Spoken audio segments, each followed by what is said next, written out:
ये वर्कशॉप बहुत ज़्यादा अच्छा था और इस वर्कशॉप की वजह से मतलब मैंने बहुत कुछ सीखा इससे कि मैं अपने गले को मैं कैसे और ज़्यादा बेहतर कर सकता हूँ। और एंड इन्होंने हमें मतलब वो अपने वोकल को कि और साफ कैसे करें अपने आवाज़ को, और कि हम कहाँ से ब्रीथ आउट करें एंड ब्रीथ इन करें। हम वॉइस के वर्कशॉप में हमें बहुत मज़ा आया।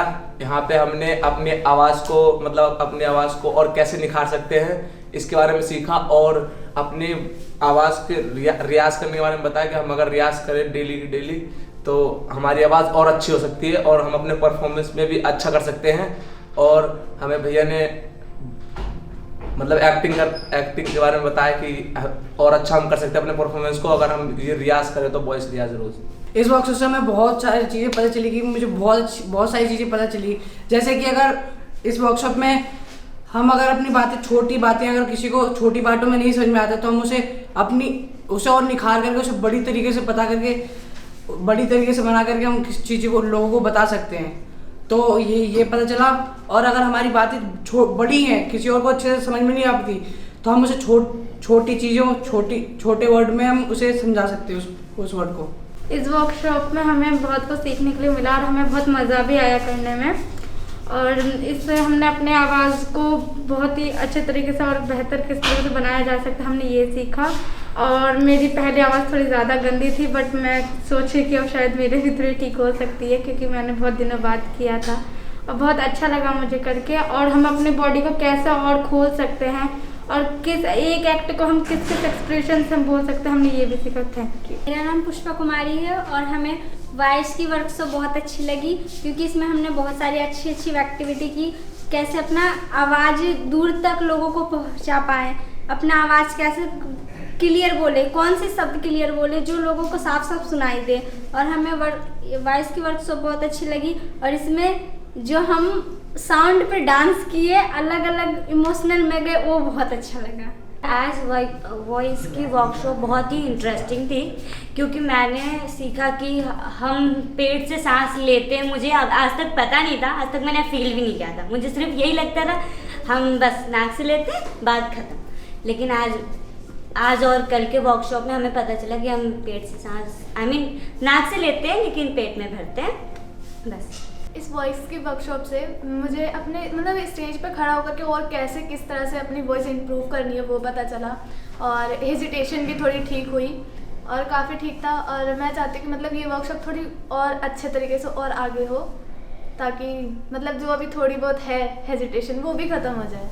मुझे वॉइस की वर्कशॉप बहुत ज़्यादा अच्छी लगी। फर्स्ट और सेकंड डे दोनों ही बहुत ज़्यादा अच्छा था।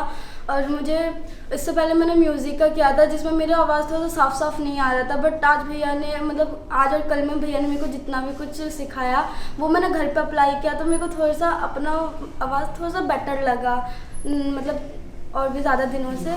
और मुझे ये वर्कशॉप और भी ज़्यादा दिन के लिए चाहिए, मतलब और भी ज़्यादा, ताकि मेरा गला और भी ज़्यादा अच्छा और शायद कभी मैं सिंगिंग कर पाऊँ, शायद इस वॉइस की वर्कशॉप की मदद से। हेलो, मेरा नाम प्रणव मंडल है। मैंने वॉइस की वर्कशॉप की है। मेरे को वॉइस की वर्कशॉप से ये पता चला कि अपने आवाज़ से कैसे दुख दर्द सब बता सकते हैं। मैं ये पता चला और क्या होता है अपने आवाज़ को और कैसे निखार सकते हैं, और जो हमसे दूर में हो उसे हम कैसे अपनी आवाज़ बता सकते हैं कि हम क्या बोलना चाहते हैं। हमने हाल ही में वॉइस की वर्कशॉप की है, तो वॉइस की वर्कशॉप में हमें अपने वॉइस के बारे में बहुत जानकारी मिली, जो कि हमें पहले बिल्कुल पता नहीं थी। हमें वॉइस के बारे में पता चला कि हम ब्रीद आउट कैसे कर सकते हैं और ब्रीद इन कैसे कर सकते हैं, ये सब पता चला। और उसके बाद जिस दिन से ये वर्कशॉप हुई उस दिन से मैंने ये ट्रायल मारने की कोशिश की। रियाज हमें बहुत से बताए गए, हमें वॉइस के बारे में बहुत बताया गया कि कैसे कैसे हम अपने एक्सप्रेशंस एक्टिंग में उसका इस्तेमाल कर सकते हैं। तो जिस दिन से मैंने ये प्रैक्टिस करना स्टार्ट किया तो उसमें लगा कि हाँ कुछ इम्प्रूवमेंट हुई है। 2 days with Kutum and the kids who are working here, who come here to learn theatre.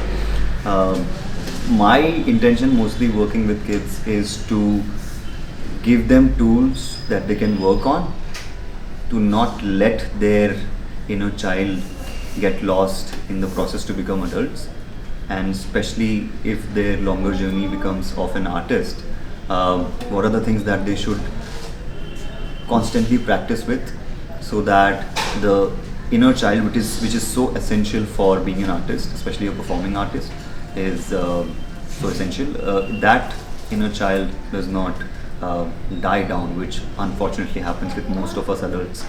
So yeah, I tried some voice exercises, and the response from them, the kind of eagerness to learn more and more, was quite heartwarming and inspiring as well.